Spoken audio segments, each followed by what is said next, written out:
mohon pencerahan Nadia dan posisi saya seorang nasir.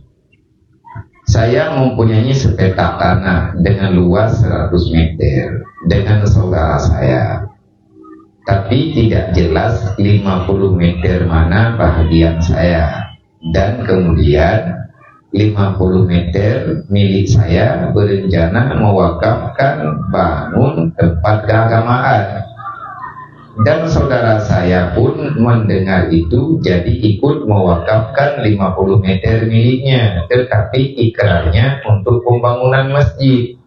Yang menjadi persoalan, tanah ini, persoalannya ini tanah belum jelas, yang mana 50 meter wakafnya dan yang mana milik saya. Apakah 50 meter milik saya itu ikut tanah wakaf, artinya berlaku hukum masjid, ataupun harus dibagi dua, satu untuk wakaf pembangunan masjid dan punya saya untuk umum. Mohon pencerahannya.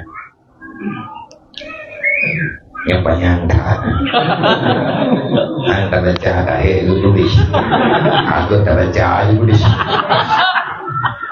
Behana menghargai catatan kok. Trip nyebut eno ketemu lip pun dengan berbagai. Di baru upah dan lebuh angkat pah. Tanah 100 meter syarikat. Dua bersaudara punya harta 100 meter tanah yang dimiliki, mungkin warisan entah bagaimana ataupun apa namanya lah. Yang jelas tanah syarikat 50 meter harga duan 550 meter harga dewa. Cuman golong jelas 50 meter belah tuh yang kadun, 50 meter belah tuh harga dewa. Yang jelas ini 50 meter apa? Kurang 50 meter yang temayangnya rencana agaknya tanahnya wakaf untuk kemaslahatan agama. Hana masjid mungkin dipakai untuk kemaslahatan masjid. Wadah kedengar kurang po 50 nya kena wakaf ke agama, ho yang dipakai lina dia. Artinya ho yang butuh lah. Kedengar keluarga iganya naik 50 meter sih. Iganya langsung wakaf ke masjid. Maksud adik, iganya 50 meter tina. Gebedah kurang po tanah 50 meter nyo, geyak juk langsung. Nyo tanah long 50 meter kalung juk untuk nepedang masjid. Artinya yang kalau garis. Tapi aja untuk pegat masjidnya payah peta. Masa ekna rencana, nya payah punya. Payah jahli nya ke masjid. Ja'altu hadza masjidah. Kami jadikan ataupun ja'alna hadzal masjidah. Kami sepakat minta tanya kami. Kami menjadikan ini tanah dengan lingkaran patok yang tercapai nyo ke masjid. Yang menyatakan pegat ke masjid ada anak pegat bangunan yang berlaku hukum. Kalau ada deh katakan nyo ke masjid. Merencanakan pada Jumat ada tanahnya kan semayang. Karena